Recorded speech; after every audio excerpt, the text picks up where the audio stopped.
रक्षाबंधन पर महिलाओं को मिल सकता है तोहफा। लाडो लक्ष्मी योजना पर मंत्री कृष्ण बेदी का बयान सामने आया।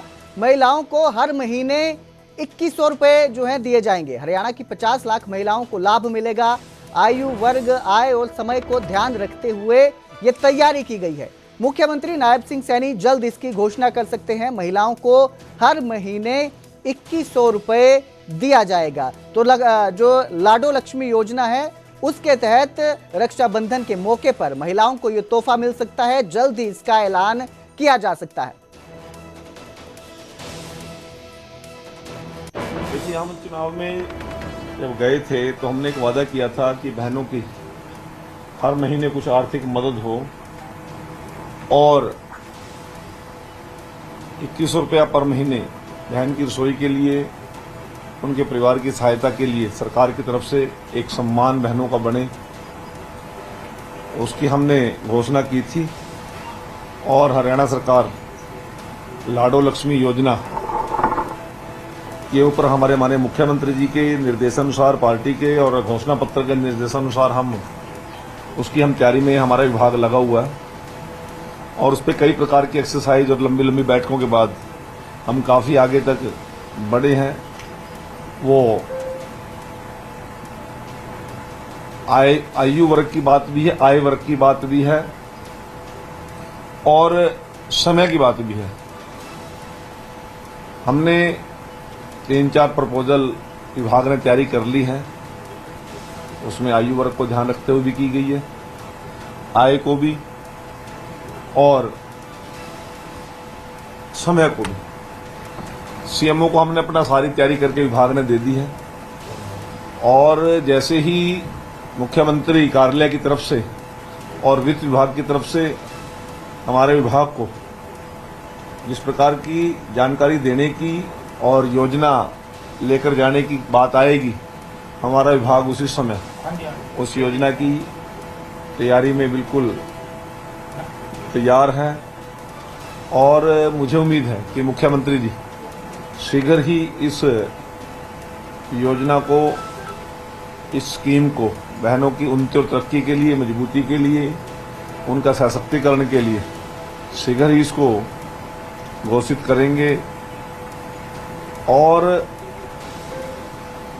मेरी बहनों का सशक्तिकरण हो, इस प्रकार की चिंता हमारा विभाग कर रहा है। और अब बात करेंगे कांग्रेस सांसद रणदीप सुरजेवाला की सुरक्षा मामले की। Punjab and Haryana high court ने सुरजेवाला से जवाब मांगा है। सुरक्षा जारी रखने की जरूरत पर हाई कोर्ट ने जवाब मांगा है। सुरक्षा जारी रखने की जरूरत सिद्ध करने के लिए प्रमाण दें। गृह मंत्रालय की तरफ से याचिका दाखिल की गई जिसमें मौजूदा खतरे की कोई धारणा न होने का हवाला देते हुए सुरजेवाला की सुरक्षा हटाने की अनुमति मांगी गई। सुरजेवाला के वकील ने खतरे की आशंका जताई है। अब मामले की अगली सुनवाई 30 सितंबर को होगी। तो हाई कोर्ट ने, Punjab and Haryana high court ने सुरजेवाला से प्रमाण मांगा है, खतरा होने का प्रमाण मांगा है। सुरक्षा जारी रखने के लिए उसको सिद्ध करने की जरूरत है। इस खबर पर ज्यादा जानकारी के लिए हमारे सहयोगी उमेश शर्मा मेरे साथ जुड़े हैं। उमेश, क्या अपडेट इस मामले में? देखिए, एक जो गृह मंत्रालय की तरफ से दाखिल किया गया था कि अब रणदीप सुरजेवाला जो है कांग्रेस के वरिष्ठ नेता, राज्यसभा सांसद, उनको खतरा नहीं है, उसमें खतरा नहीं है, इसलिए उनकी जो सुरक्षा है वो उस लेवल की जो सुरक्षा है उसे कम की जाए या बेहद कम किया जाए। जी, इसके लिए कोर्ट ने रणदीप सुरजेवाला को कहा है कि वो एक कॉम्पिटेंट अथॉरिटी जो होती है, सिक्योरिटी एजेंसी होती है, उनको एक प्रमाण दे, एक अपनी रिप्रेजेंटेशन दे कि किस तरह का खतरा है, किससे खतरा है, खतरे का क्या उनके पास आकलन है, क्या ऐसे प्रूफ हैं जिनसे उनको लगता है उनकी जान को खतरा है। तो ये उनको कहा गया कि वो कुछ इस तरह के प्रमाण दें और कॉम्पिटेंट अथॉरिटी के पास जाएं। और कॉम्पिटेंट अथॉरिटी को भी कहा गया कि पहले उनको सुना जाए। ये भी कहा गया कि रणदीप सुरजेवाला को सुन के फिर इस पर कोई फैसला करे। तो इस मामले की सुनवाई अगली 30 सितंबर को होगी, तब देखना होगा, क्योंकि रणदीप सुरजेवाला के वकीलों ने कहा कि उनकी जान को भी खतरा है और इसलिए जो आकलन है खतरे का, उसको हम अपने साक्ष्य रखेंगे, हमें समय दिया जाए। तो 30 सितंबर को मामले की अगली सुनवाई होगी। जी, बहुत बहुत शुक्रिया इस तमाम जानकारी के लिए। तो अब 30 तारीख को अगली सुनवाई है, जिसके बाद ही पता चल पाएगा। अगर सुरजेवाला सिद्ध कर पाते हैं कि उनकी जान को खतरा है तो सुरक्षा बनी रहेगी। अब बात करेंगे हिसार डीजे विवाद में युवक की मौत मामले की, जिसमें पुलिस के खिलाफ एफआईआर दर्ज करने का विरोध किया जा रहा है। एफआईआर के विरोध में रिटायर्ड पुलिसकर्मी उतरे हैं और कहा कि ड्यूटी निभा रही पुलिस पर एफआईआर करना गलत है। रिटायर्ड पुलिसकर्मी बोले, अपराधियों के हौसले बुलंद है, एफआईआर तुरंत रद्द करने की मांग उठाई है। जो अपराधी हैं वो बेखौफ हो चुके हैं, तो एफआईआर जो पुलिसकर्मियों पर की गई है इसे रद्द करने की मांग की गई है। पुलिसकर्मियों की सुरक्षा के लिए कानून बनाने की मांग की गई है। उन्होंने कहा कि हिसार शहर के 12 क्वार्टर क्षेत्र में देर रात पाबंदी के बावजूद डीजे बज रहा था। उसको बंद करवाने गए पुलिसकर्मियों पर ईंटें बरसाई गई। हिस्ट्री शीटर, जिस पर पहले ही कई मुकदमे दर्ज हैं, उसने पुलिस की टीम पर हमला बोला। इस खबर पर ज्यादा जानकारी के लिए मेरे सहयोगी संदीप सैनी मेरे साथ जुड़े हैं। संदीप, ये जो सारा विवाद है ये कब तक थम सकता है, क्योंकि हर बार इसमें एक नया एंगल और नया मोड़ सामने आ रहा है और अब रिटायर्ड पुलिसकर्मी जो है एफआईआर के विरोध में उतर आए हैं, तो कब तक ये थम सकता है?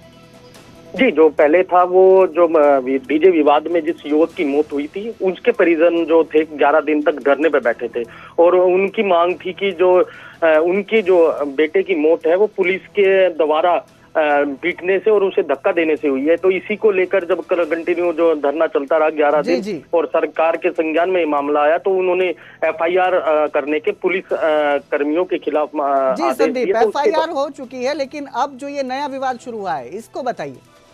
जी, अभी आज ही इन्होंने जो रिटायर्ड कर्मचारी संघ है वो इकट्ठा हुए हैं और इसके अलावा रिटायर्ड कर्मचारी संघ के अलावा अन्य जो विभिन्न संगठन है वो इकट्ठा हुए हैं क्रांतिमान पार्क में और आगे की जो रणनीति बनाई जाएगी। उनका कहना है कि जो पुलिस कर्मचारियों पर मामले दर्ज किए गए हैं, निर्दोष पुलिस कर्मचारी हैं, उनका कोई कसूर नहीं है, वो डीजे बंद करवाने को लेकर वहां गए थे और जो युवक थे उनके ऊपर उनका अगर रिकॉर्ड की जाएगी तो जो जानकारी में सामने आया था उसमें यही था कि जो युवक है जिसकी मौत हुई थी उस पर पहले से भी कुछ मामले दर्ज हैं। अब देखना यह है कि इस विवाद का हल कब तक होता है।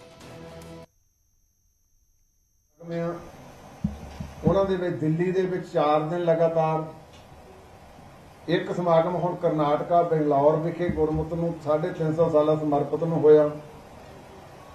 ਇੱਕ ਸ਼ਿਮਲੇ ਵਿਖੇ ਹੋਇਆ ਤੇ ਅਸੀਂ ਬਾਹਰਲੀਆਂ ਸਾਰੀਆਂ ਸਟੇਟਾਂ ਦੇ ਵਿੱਚ ਵੀ ਇਹ ਸਮਾਗਮ ਕਰਨ ਜਾ ਰਹੇ ਹਾਂ। ਮੈਂ ਇਹ ਤਾਂ ਤੁਹਾਡੇ ਨਾਲ ਸਾਂਝਾ ਕਰ ਰਿਹਾ ਸੀ ਕਿ ਖਾਲਸਾ ਪੰਥ ਸਮੁੱਚੇ ਤੌਰ ਤੇ ਸ਼ਤਾਬਦੀਆਂ ਆਪ ਮਨਾਉਣ ਦੇ ਸਮਰੱਥ ਆ।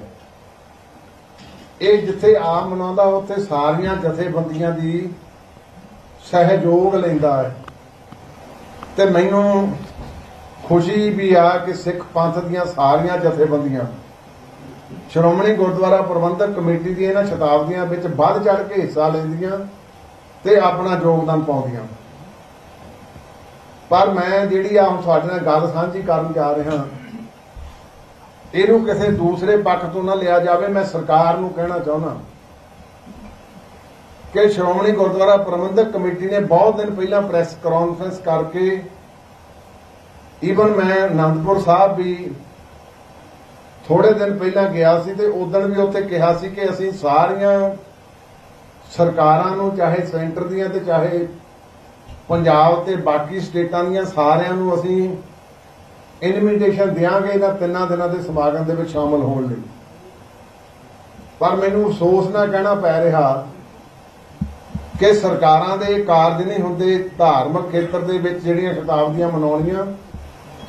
ਤੇ ਕੱਲ ਬਹਿਨ ਸਾਹਿਬ ਨੇ ਜਿਹੜਾ ਪ੍ਰੈਸ ਕਾਨਫਰੰਸ ਕਰਕੇ ਉੱਥੇ ਇਹ ਐਲਾਨ ਕੀਤਾ, ਜੋ ਪੈਟਰਨ ਤੇ ਅਸੀਂ ਸ਼੍ਰੋਮਣੀ ਗੁਰਦੁਆਰਾ ਪ੍ਰਬੰਧਕ ਕਮੇਟੀ ਨੇ ਪ੍ਰੋਗਰਾਮ ਲਿਖੇ ਸੀ ਉਹ ਪ੍ਰੋਗਰਾਮ ਉਹਨਾਂ ਨੇ ਲਿਖੇ ਆ। ਇਹ ਮੈਂ ਈਰਖਾ ਦੇ ਬਸ ਨਹੀਂ ਕੋਈ ਵੀ ਗੱਲ ਕਹਿ ਰਿਹਾ, ਮੈਂ ਸਿਰਫ ਤੁਹਾਨੂੰ ਚੇਤਾ ਕਰਾਉਣਾ ਚਾਹੁੰਦਾ ਕਿ ਇਹ ਸਰਕਾਰ ਜਿਹੜੀ ਆ ਮਾਰਚ 2022 ਚ ਹੋਂਦ ਚ ਆਈ ਸੀ। ਉਹ ਤੇ ਮੈਂ ਤੁਹਾਨੂੰ ਹੁਣ 13 ਜਿਹੜੀਆਂ ਸ਼ਤਾਬਦੀਆਂ ਅਸੀਂ ਮਨਾਈਆਂ ਔਨ ਰਿਕਾਰਡ ਆ, ਤੁਸੀਂ ਦਰਿਆਫਤ ਕਰ ਲਿਓ ਵੀ ਇਹਨਾਂ ਇੰਨੀਆਂ ਸ਼ਤਾਬਦੀਆਂ ਦੇ ਵਿੱਚ ਕਿਸੇ ਸੜਕ ਤੇ ਕੋਈ ਰੋੜਾ ਵੀ ਲੱਗਾ, ਕਿਸੇ ਸ਼ਤਾਬਦੀ ਨੂੰ ਸਮਰਪਿਤ ਕੋਈ ਗੁਰਮੰਦਾ ਸਮਾਗਮ ਜਿਹੜਾ ਸ਼੍ਰੋਮਣੀ ਕਮੇਟੀ ਨੇ ਕੀਤਾ ਉਹਦੇ ਵਿੱਚ ਯੋਗਦਾਨ ਪਾਇਆ। ਇਹ ਮੈਂ ਤੁਹਾਨੂੰ ਸਾਰੀਆਂ ਸ਼ਤਾਬਦੀਆਂ ਇਸ ਕਰਕੇ ਕਹਿ ਰਿਹਾ ਕਿ ਆਹ ਸ਼ਤਾਬਦੀ ਦੇ ਉੱਤੇ ਇਹ ਜਿਹੜੇ ਧਾਰਮਿਕ ਸਮਾਗਮ ਸਰਕਾਰ ਕਿਉਂ ਕਰਨ ਜਾ ਰਹੀ ਹੈ, ਕਿਤੇ ਸ਼੍ਰੋਮਣੀ ਗੁਰਦੁਆਰਾ ਪ੍ਰਬੰਧਕ ਕਮੇਟੀ ਨਾਲ ਸਰੀਕਾ ਤਾਂ ਨਹੀਂ ਪਾਲਣ ਜਾ ਰਹੀ, ਜਾਂ ਇਹਦੇ ਪਿੱਛੇ ਕੋਈ ਹੋਰ ਲੁਕਮਾ ਏਜੰਡਾ ਤਾਂ ਨਹੀਂ। 2022 8 ਅਗਸਤ ਨੂੰ 100 ਸਾਲਾ ਗੁਰੂ ਕੇ ਬਾਗ ਦਾ ਮੋਰਚਾ ਤੁਸੀਂ ਸਾਰੇ ਜਾਣਦੇ ਕਿੰਨੀ ਵੱਡੀ ਸ਼ਤਾਬਦੀ ਮਨਾਈ। ਕੋਈ ਸਰਕਾਰ ਨੇ ਕਿਸੇ ਪੱਖ ਤੋਂ ਕੋਈ ਇਹਦੇ ਵਿੱਚ ਆਪਣਾ ਯੋਗਦਾਨ ਨਹੀਂ ਪਾਇਆ। 30 ਅਕਤੂਬਰ 2022 ਨੂੰ 100 ਸਾਲਾ ਪੰਜਾ ਸਾਹਿਬ ਦਾ ਸਾਕਾ ਜਿਹੜਾ ਪਾਕਿਸਤਾਨ 'ਚ ਵੀ ਮਨਾਇਆ, ਇੱਥੇ ਵੀ ਮਨਾਇਆ, ਕੋਈ ਯੋਗਦਾਨ ਨਹੀਂ। ਫਿਰ 12 ਤੋਂ ਲੈ ਕੇ 14 ਮਾਰਚ ਤੱਕ 2023 ਸਿੱਖ ਪੰਥ ਦਾ ਵੱਡਾ ਮਾਨ ਬਾਬਾ